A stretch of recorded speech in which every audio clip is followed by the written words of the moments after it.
दोस्तों नमस्कार। तमिलनाडु में डीएमके की स्टालिन की सरकार है।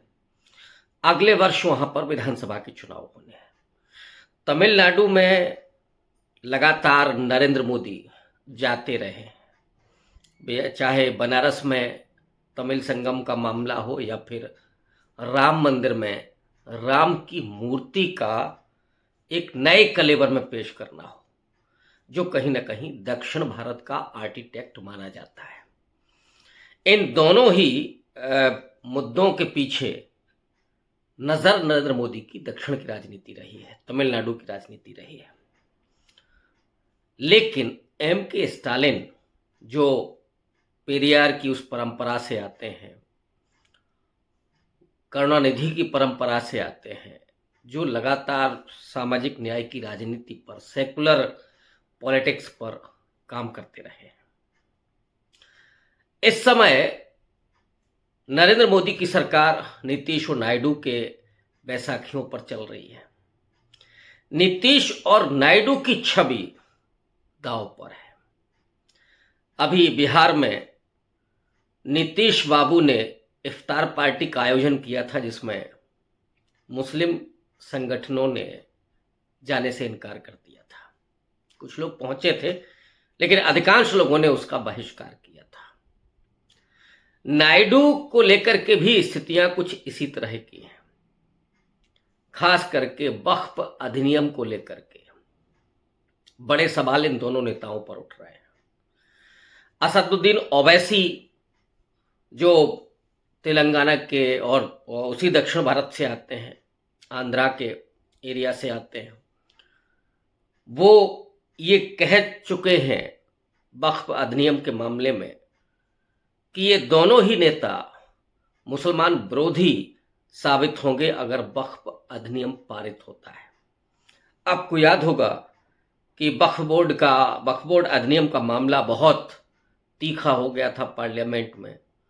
फिर वो ज्वाइंट पार्लियामेंट्री कमेटी के पास गया और इस समय जेपीसी के पास ही है, मंथन चल रहा है।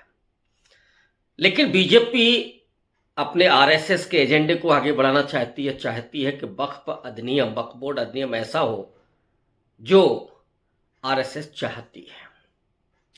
लेकिन एम के स्टालिन ने एक ऐसा कदम उठाया कि जिसके दाव में नायडू और नीतीश फंस गए। पहले तो ओबीसी घेर रहे हैं उनको, लेकिन एम के स्टालिन ने क्या किया है, कल उन्होंने अपने विधानसभा में वक्फ अधिनियम के खिलाफ बाकायदा प्रस्ताव पारित कराया। और ये सिर्फ तमिलनाडु तक सीमित नहीं है, इसका प्रभाव इन दोनों राज्यों पर होने जा रहा है। बिहार में तो अगले कुछ महीने में चुनाव है, वो बिहार जहां 17% मुस्लिम है, आंध्रा जहां पर चंद्रबाबू नायडू है वहां 9.5% मुस्लिम है। और ये दोनों ही नेता अपनी सेकुलर छवि के लिए माने जाते रहे हैं, बीजेपी के साथ रहने के बावजूद।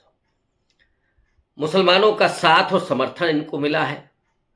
लेकिन वक्फ बोर्ड अधिनियम वाले मसले पर इन दोनों नेताओं पर बड़े सवाल खड़े हो गए। एम के स्टालिन ने जो कदम उठाया है, अब दबाव इन दोनों राज्यों पर है, इन दोनों मुख्यमंत्रियों पर है कि वो भी अपने अपने विधानसभा में इस तरह के प्रस्ताव पास कराएं। चंद्रबाबू नायडू तो वो है जो खुल करके हिंदू और मुसलमानों की एकता और उनके साथ की बात कर चुके हैं, दो आंखों की बात कर चुके हैं हिंदू और मुसलमान। वो अपने राज्य में मुसलमानों के आरक्षण की भी बात करते रहे हैं, वो उनकी पॉलिसीज हैं। नीतीश कुमार भी एक सेकुलर छवि को लेकर के जाने जाते रहे हैं, टोपी भी पहनते रहे हैं, वो इफ्तार पार्टी का भी आयोजन करते रहे हैं। मुसलमानों का वोट भी उनको बड़े पैमाने पर हासिल हुआ। लेकिन स्टालिन के इस दाव ने इन दोनों को इस तरह फंसाया है कि अगर ये ऐसा प्रस्ताव अपनी अपनी विधानसभा में लेकर के नहीं आते हैं तो मुसलमानों का समर्थन, साथ और उनका वोट खो देंगे। ये दबाव उन पर बढ़ रहा है और इस दबाव के चलते नीतीश कुमार की तो मानसिक दशा, उनका मानसिक स्वास्थ्य किस तरह का है, ये तो सबको दिख रहा है। जिस तरह की वो हरकतें कर रहे हैं और जिस तरह की भाषा बोल रहे हैं, ऐसे तो नीतीश कुमार नहीं थे। लेकिन क्या ये वास्तव में है, या नीतीश कुमार इस तरह से अपने आप को पेश कर रहे हैं कि इस तरह की हरकतें और इस तरह का करके वो पब्लिक में और अपने समर्थकों में इस तरह का मैसेज देना चाहते हैं कि विक्टिम कार्ड खेलें? नहीं साहब, अब उनकी तो तबीयत भी ठीक नहीं है और ऐसे मुद्दों से वो बच कर निकल जाएं, जैसे वक्फ अधिनियम का मामला है। क्या नीतीश कुमार का भी ये कोई, इसमें भी कोई चाल है? हालांकि लगता तो नहीं है।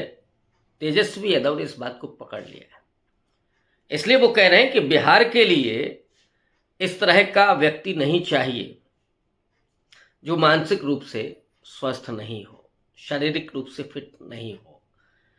नीतीश चाचा तो अब बुजुर्ग हो रहे हैं, तो एक नौजवान नेतृत्व की जरूरत है बिहार को।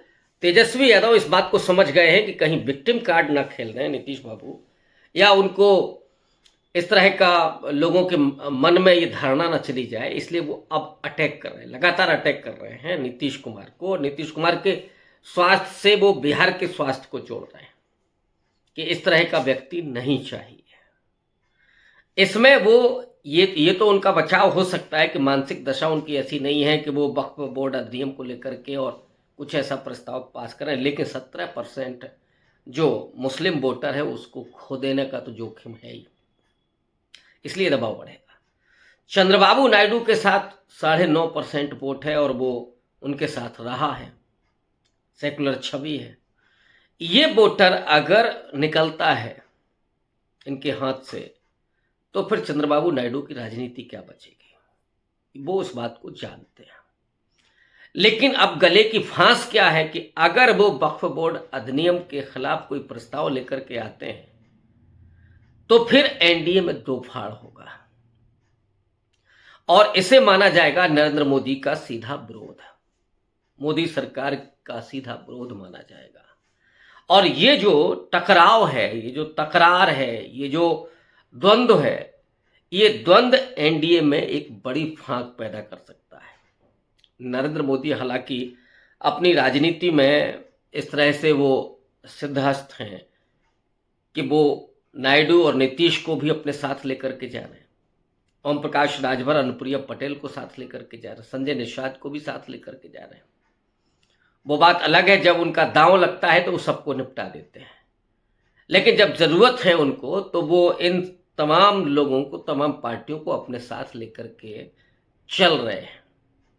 कहीं यही भानुमति का कुनबा उनके लिए तकलीफ दे ना हो जाए, क्योंकि नरेंद्र मोदी उस आंकड़े पर नहीं है, पूर्ण बहुमत उनके पास नहीं है।